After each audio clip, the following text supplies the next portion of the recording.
পাকিস্তানে হামলা চালিয়ে পাল্টা প্রতিরোধের মুখে পড়েছিল ভারত। তখন অত্যাধুনিক S-400 আকাশ প্রতিরক্ষা ব্যবস্থা গুড়িয়ে দেওয়ার দাবি করে পাকিস্তান। ভারতের নতুন করে কেনা 5টি স্কোয়াড্রন S-400 পেতে ভারতকে পিছিয়ে দিল মস্কো। ইসরায়েল গোপনে পারমাণবিক বোমা তৈরি করে ফেলল, কিন্তু তা দেখেও চোখ বন্ধ করে রেখেছিল যুক্তরাষ্ট্র। অন্যদিকে ইরানের বেলায় সম্পূর্ণ ভিন্ন চরিত্র যুক্তরাষ্ট্রসহ পশ্চিমাদের। ইসরায়েলি নিরাপত্তা বাহিনীর সদস্যদের উপর হামলা চালিয়েছে ইহুদিরা।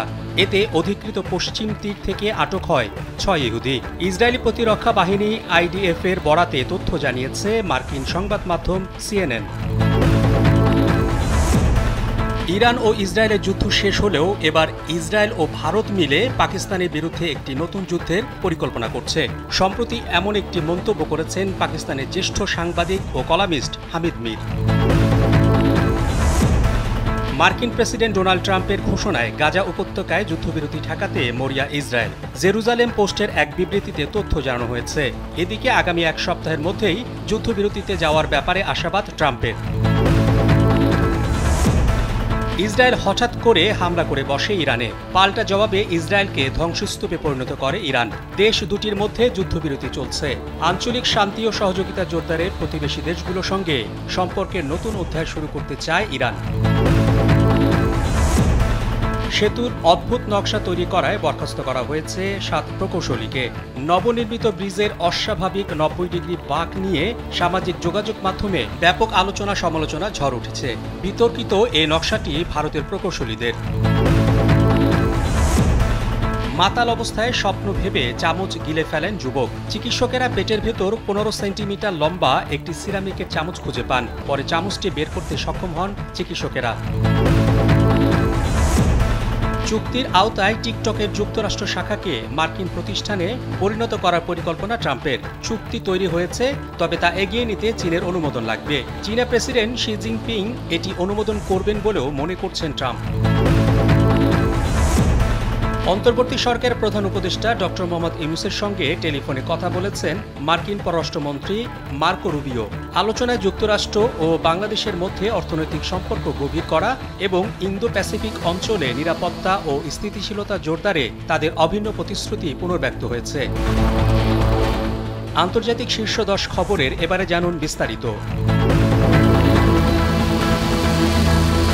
পাকিস্তানে গেল মে মাসে হামলা চালিয়ে পাল্টা প্রতিরোধের মুখে পড়েছিল ভারত। তখন দেশটির একটি অত্যাধুনিক S-400 আকাশ প্রতিরক্ষা ব্যবস্থা গুড়িয়ে দেওয়ার দাবি করেছিল পাকিস্তান। পাকিস্তানি হামলা ঠেকাতে ভারতের এই প্রতিরক্ষা ব্যবস্থায় হয়ে উঠেছিল নয়াদিল্লির লাইফলাইন। তবে এবার সেই লাইফলাইন নিয়ে দেখা দিয়েছে নতুন জটিলতা।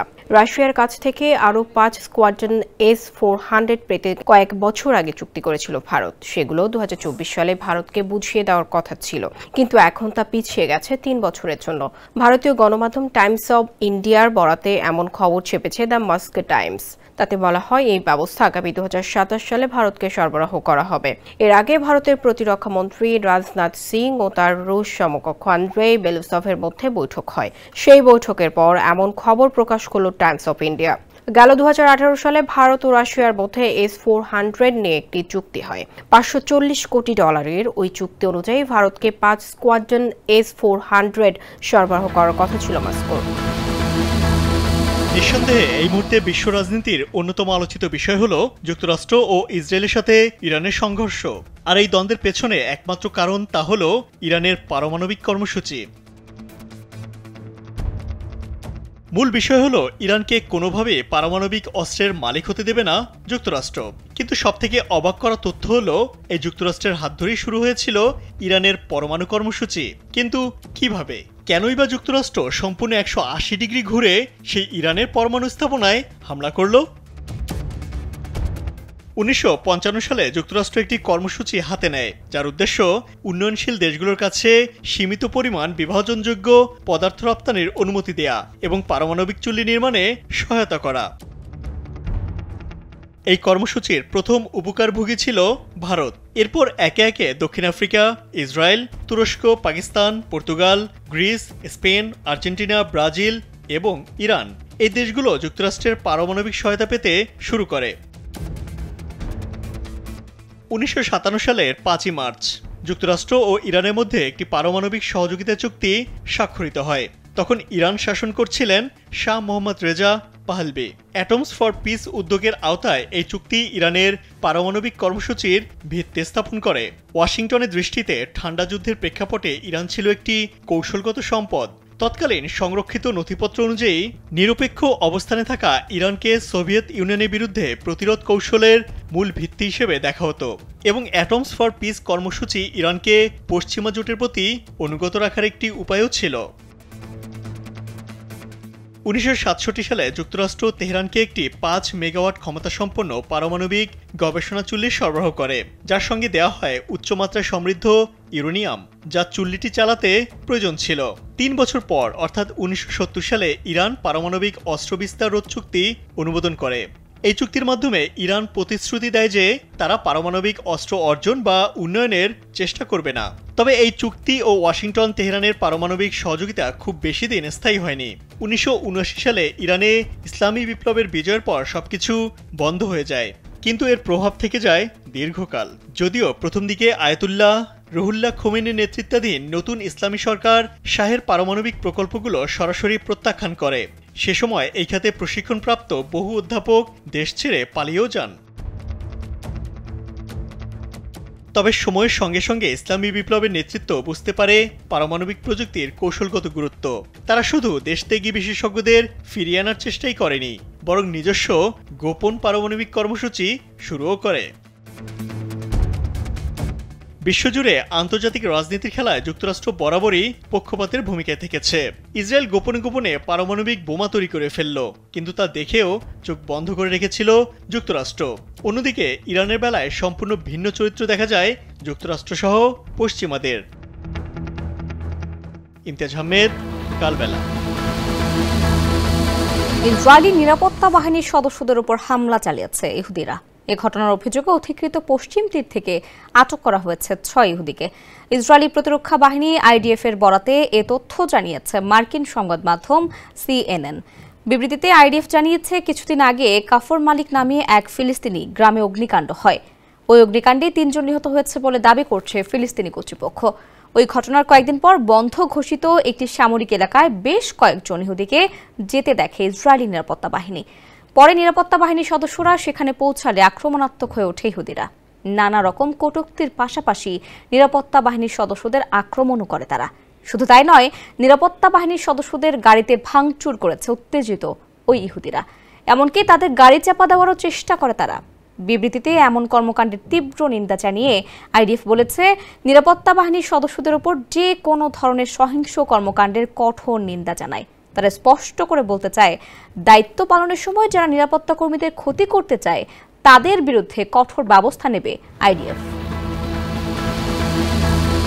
ইরান ও ইসরায়েলের মধ্যে টানা 12 দিনের যুদ্ধ শেষ হলেও এই সংঘাতের ছায়া এখন অন্যদিকে পড়েছে, আর সে লক্ষ্য পাকিস্তান। সাম্প্রতিক নানা তথ্য ও বিশ্লেষণে ইঙ্গিত মিলছে, ইসরায়েল ও ভারত পাকিস্তানের বিরুদ্ধে একটি সম্ভাব্য নতুন যুদ্ধের পরিকল্পনা করছে। 2025 সালের মে মাসে পাকিস্তানের কাছে একটি বড় কূটনৈতিক বা সামরিক পরাজয়ের পর ভারত নতুন করে ইসরায়েল সহ বহু পশ্চিমা দেশ থেকে গোপনে বিপুল অস্ত্র সংগ্রহ করছে। এসব পদক্ষেপ স্পষ্ট করে যে ভারত ও ইসরায়েল এখন একত্রে পাকিস্তানের বিরুদ্ধে ভবিষ্যতের জন্য প্রস্তুতি নিচ্ছে। এই নতুন হুমকি শুধু কথার কথা নয়, এটি এখন বাস্তবতায় রূপ নিচ্ছে বলে মনে করেন পাকিস্তানের জ্যেষ্ঠ সাংবাদিক ও কলামিস্ট হামিদ মির। জিও নিউজের এক প্রতিবেদনে এ মন্তব্য করেন তিনি। এখন ভারতের অনেক প্রতিষ্ঠান ইসরায়েলের সহযোগিতায় পাকিস্তানের বিরুদ্ধে প্রতিশোধ নিতে মরিয়া হয়ে উঠেছে। সম্প্রতি ইরান ইসরায়েলের 12 দিনের যুদ্ধের সময় পাকিস্তান প্রকাশ্যে ইরানকে সমর্থন করেছিল। এতে অনেক ইসরায়েলি ক্ষুব্ধ। এই অবস্থাকে কেন্দ্র করে ভারত ইসরায়েল জোটের মধ্যে পাকিস্তান বিরোধী পরিকল্পনার ইঙ্গিত স্পষ্ট হয়ে উঠছে। যুদ্ধ চলাকালে 18 জুন ইসরায়েলি ভূরাজনীতিবিদ ও সাবেক প্রতিরক্ষা উপমন্ত্রী মেইর মাশরি সোশ্যাল মিডিয়া এক্সে আরবি ভাষায় লেখেন, ইরানে হামলার পর আমরা পাকিস্তানের পারমাণবিক কর্মসূচি ধ্বংস করার চেষ্টা করতে পারি। তার এই বক্তব্য পাকিস্তানিদের মধ্যে উদ্বেগ সৃষ্টি করে। একই সময়ে অনেক ভারতীয় অ্যাকাউন্টেও এই ধরনের হুমকি ছড়াতে থাকে। ভারতীয় বিভিন্ন পোস্টে দেখা গেছে, সেখানে লেখা হয়েছে পাকিস্তানকে পারমাণবিক নিরস্ত্রীকরণ করা হচ্ছে, এটাই অপারেশন সিঁদুরের শেষ ধাপ। ভারত ও ইসরায়েলের মধ্যে সাম্প্রতিক অস্ত্র চুক্তিগুলো এই পরিকল্পনার অংশ হিসেবে দেখা হচ্ছে। ইসরায়েলে বেশ কয়েকটি অস্ত্র প্রস্তুতকারী কোম্পানি ভারতে কারখানা খুলেছে। শুধু ক্ষেপণাস্ত্র নয়, তারা ভারতে ড্রোনও তৈরি করছে। 2018 সালে ভারতের আদানি গ্রুপ ও ইসরায়েলের এলবিট সিস্টেম একসঙ্গে মিলে হায়দ্রাবাদে একটি কারখানা গড়ে তোলে। সেখানে হারমিস 900 নামের সামরিক ড্রোন তৈরি হয়। মোদি এখন ইসরায়েলের সহযোগিতায় পাকিস্তানে হামলার পরিকল্পনা করছেন, কারণ তিনি কাশ্মীরকে আরেকটি গাজা বানাতে চান। 2025 সালের অক্টোবরে বিহার নির্বাচনের আগে নরেন্দ্র মোদি পাকিস্তানের বিরুদ্ধে জয় দেখাতে চান। ভারত ও ইসরায়েল যৌথ পরিকল্পনায় আগামী অক্টোবরে পাকিস্তানে হামলা চালাতে পারে বলে দাবি করছেন কলামিস্ট হামিদ মির। তবে কাশ্মীরকে ভারত ও ইসরায়েলের আরেকটি গাজায় পরিণত করার পরিকল্পনা পাকিস্তান বাস্তবায়ন করতে দেবে কিনা সেটা এখন ভূরাজনৈতিক সমীকরণের গুরুত্বপূর্ণ প্রশ্ন। সম্ভবত উত্তর হবে না। আর যদি সেটাই হয়, তাহলে ত্রিদেশীয় সম্ভাব্য সংঘাত দক্ষিণ এশিয়ায় যে ভয়াবহতা তৈরি করবে তা সহজেই অনুমান করা যায়। ইমতিয়াজ আহমেদ, কালবেলা। ফিলিস্তিনের গাজায় ইসরায়েলিদের হামলায় প্রতিনিয়ত মারা যাচ্ছে সাধারণ মানুষ।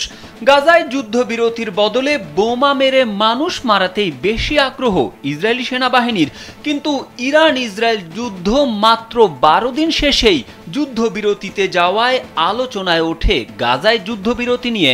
এমত অবস্থায় গাজায় যুদ্ধবিরতি শিগগিরই হতে পারে বলে জানান মার্কিন প্রেসিডেন্ট ডোনাল্ড ট্রাম্প। তবে অধিকৃত উপত্যকায় যুদ্ধবিরতি ঠেকাতে মরিয়া হয়ে উঠেছেন ইসরায়েলি অর্থমন্ত্রী বেজালেল স্মোট্রিচ। গাজায় যুদ্ধবিরতি ঠেকাতে সর্বোচ্চ চেষ্টার কথাও জানান তিনি।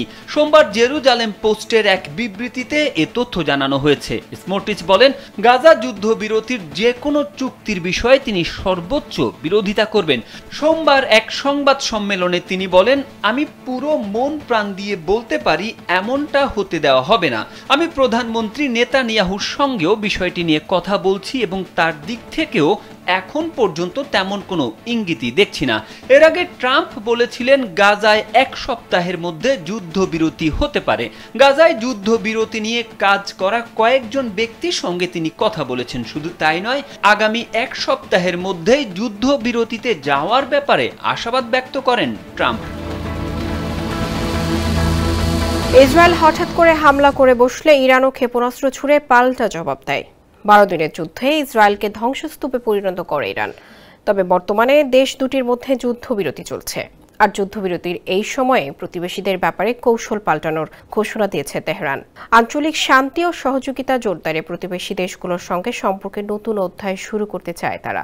রোববার মন্ত্রিসভার এক বৈঠকে এমন ঘোষণা দেন দেশটির প্রেসিডেন্ট মাসুদ পেজেশকিয়ান। তিনি জানান, তেহরান বিশ্বাস করে পারস্য উপসাগর কেবল ভৌগোলিক অঞ্চল নয়, এটি আঞ্চলিক শান্তি, সহযোগিতা ও ভ্রাতৃত্বের প্রতীক। উপসাগরীয় সহযোগিতা পরিষদের সদস্য দেশগুলোর সঙ্গে ইরানের সম্পর্ক দৃঢ় করা সমগ্র ইসলামী বিশ্বের জন্য শান্তি ও উন্নয়নের বার্তা বহন করে। আঞ্চলিক কূটনীতি প্রসঙ্গে পেজেশকিয়ান বলেন, ইসলামী প্রজাতন্ত্রের অন্যতম প্রধান নীতি হচ্ছে প্রতিবেশী দেশগুলোর সঙ্গে সম্পর্ক জোরদার করা। তিনি জানান, পারস্য উপসাগরীয় সহযোগিতা পরিষদের সঙ্গে পূর্ণ মাত্রায় সহযোগিতার জন্য প্রস্তুত রয়েছে ইরান। পেজেশকিয়ান দেশের ভেতরে ও আন্তর্জাতিক মহলে বিভিন্ন শ্রেণী পেশার মানুষের সহায়তার কথা উল্লেখ করেন। ধর্মীয় নেতা, আলেম, শিক্ষাবিদ, লেখক, শিল্পী, সংবাদ মাধ্যম কর্মী সহ সবার প্রতি তিনি কৃতজ্ঞতা প্রকাশ করেন। পাশাপাশি প্রবাসী ইরানিদের অবদানের কথা বিশেষভাবে তুলে ধরেন। সেতুর অদ্ভুত নকশা তৈরি করায় বরখাস্ত করা হয়েছে 7 প্রকৌশলীকে। নবনির্মিত রেল ওভার ব্রিজের অস্বাভাবিক 90 ডিগ্রি বাঁক নিয়ে সামাজিক যোগাযোগ মাধ্যমে ব্যাপক আলোচনা সমালোচনা ঝড় উঠেছে। বিতর্কিত এই নকশা ঘিরে বরখাস্ত করা হয়েছে সংশ্লিষ্ট প্রকৌশলীদের।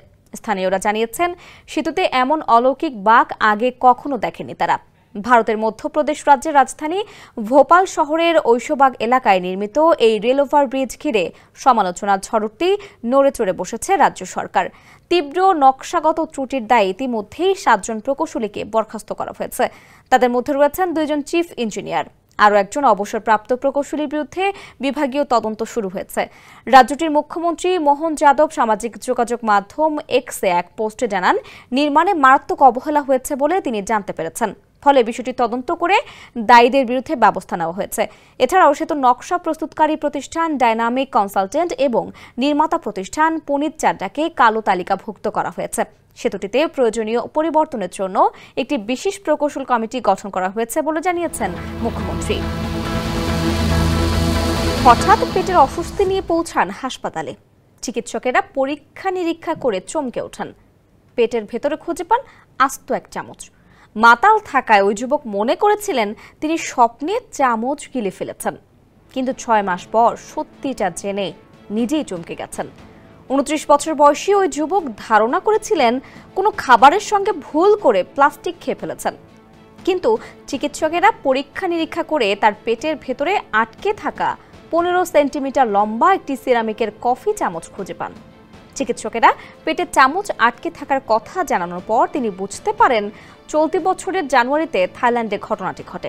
সেদিন একটি হোটেল কক্ষে অতিরিক্ত মদ পান করে ফেলেছিলেন তিনি। এক পর্যায়ে মদের নেশা কাটাতে গলায় কফির চামচ ঢুকিয়ে বমি করার চেষ্টা করেন। চামচটি গলায় ঢোকানোর সময় অসাবধানতা বশত পেটে চলে যায়। এ সময় তিনি এতটাই মাতাল ছিলেন যে জ্ঞান হারিয়ে ফেলেন। পরদিন সকালে ঘুম ভাঙার পর তার মনে হয়েছিল তিনি একটি চামচ গিলে ফেলার স্বপ্ন দেখেছেন মাত্র। ফলে অন্যান্য দিনের মতো সেদিনও ব্যবসার কাজে বেরিয়ে পড়েন এবং নিজ দেশে ফিরে স্বাভাবিক জীবনযাপন করতে থাকেন। 6 মাসে তেমন কোনো শারীরিক সমস্যাও অনুভব করেননি। পেট ব্যথা নিয়ে হাসপাতালে গেলে চিকিৎসকেরা অ্যান্ডোস্কোপি করে তার পেটের মধ্যে সিরামিকের চামচ খুঁজে পান। প্রথম দফায় চামচটি বের করা সম্ভব হয়নি, কারণ এটি পিচ্ছিল হয়ে গিয়েছিল। পরে কৌশল বদলে সফলভাবে চামচটি বের করতে সক্ষম হন চিকিৎসকেরা। ভুক্তভোগী ওই ব্যক্তির নাম ইয়াং। সম্প্রতি ঘটনাটি ঘটে চীনের সাংহাইয়ে। সাউথ চায়না মর্নিং পোস্টে প্রকাশিত এক প্রতিবেদনে তথ্য জানা যায়। মার্কিন প্রেসিডেন্ট ডোনাল্ড ট্রাম্প চলতি মাসের শুরুতে টিকটকের মালিক চীন ভিত্তিক প্রতিষ্ঠান বাইটডান্সকে ভিডিও শেয়ারিং প্ল্যাটফর্মটির যুক্তরাষ্ট্রে থাকা সম্পদ বিক্রির সময়সীমা 17 সেপ্টেম্বর পর্যন্ত বাড়িয়েছেন। এ নিয়ে 3 বার সময়সীমা বাড়ালেন ট্রাম্প। এই বসন্তে একটি চুক্তি তৈরির কাজ চলছিল। চুক্তির আওতায় টিকটকের যুক্তরাষ্ট্র শাখাকে একটি নতুন মার্কিন প্রতিষ্ঠানে পরিণত করার কথা ছিল। এর মালিকানা ও পরিচালনার ভার থাকত যুক্তরাষ্ট্রের বিনিয়োগকারীদের হাতে। কিন্তু ট্রাম্প চীনা পণ্যের উপর উচ্চ শুল্ক আরোপের ঘোষণা দেওয়ার পর চীন জানিয়ে দেয় তারা এটির অনুমোদন দেবে না। ফলে সে চুক্তি স্থগিত হয়ে যায়। 2024 সালের একটি মার্কিন আইন অনুযায়ী বাইটডান্স যদি টিকটকের যুক্তরাষ্ট্রের মালিকানা বিক্রি না করে অথবা বিক্রির ব্যাপারে যথেষ্ট অগ্রগতি দেখাতে না পারে, তাহলে টিকটককে এ বছরের 19 জানুয়ারির মধ্যে তাদের কার্যক্রম বন্ধ করতে হবে। ট্রাম্প মনে করেন গত নভেম্বরে প্রেসিডেন্ট নির্বাচনে তরুণ ভোটারদের মধ্যে তার জনপ্রিয়তা বাড়াতে টিকটক ভূমিকা রেখেছে।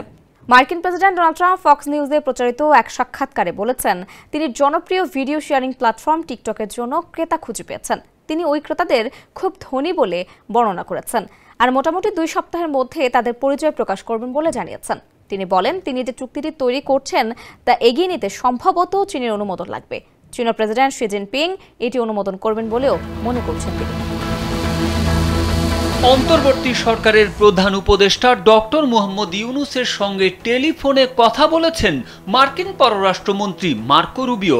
সোমবার স্টেট ডিপার্টমেন্টের মুখপাত্র ট্যামি ব্রুস এক প্রেস নোটে এই তথ্য জানান। এর আগে প্রধান উপদেষ্টার প্রেস সচিব শফিকুল আলমও ফেসবুকে স্ট্যাটাস দিয়ে এই ফোন আলাপের বিষয়ে জানিয়েছিলেন। পোস্টে তিনি লিখেন, সোমবার সন্ধ্যায় মার্কিন পররাষ্ট্রমন্ত্রী মার্কো রুবিও বাংলাদেশের প্রধান উপদেষ্টা অধ্যাপক ডক্টর মোহাম্মদ ইউনূসের সঙ্গে ফোন আলাপ করেছেন। প্রায় 15 মিনিট ধরে চলা এই সংলাপ ছিল উষ্ণ, সৌহার্দ্যপূর্ণ ও ফলপ্রসূ, যা যুক্তরাষ্ট্র ও বাংলাদেশের মধ্যে চমৎকার দ্বিপাক্ষিক সম্পর্কের প্রমাণ বহন করে। এরপরেই এক প্রেস নোট দেয় যুক্তরাষ্ট্রের পররাষ্ট্র দপ্তর। দপ্তরের মুখপাত্র ট্যামি ব্রুস জানায়, মার্কিন পররাষ্ট্রমন্ত্রী মার্কো রুবিও সোমবার বাংলাদেশের অন্তর্বর্তী সরকারের প্রধান উপদেষ্টা ডক্টর মোহাম্মদ ইউনূসের সঙ্গে কথা বলেছেন। দুজনই যুক্তরাষ্ট্র ও বাংলাদেশের মধ্যে অর্থনৈতিক সম্পর্ক গভীর করা এবং ইন্দো প্যাসিফিক অঞ্চলে নিরাপত্তা ও স্থিতিশীলতার জোরদারে তাদের অভিন্ন প্রতিশ্রুতি পুনর্ব্যক্ত করেন।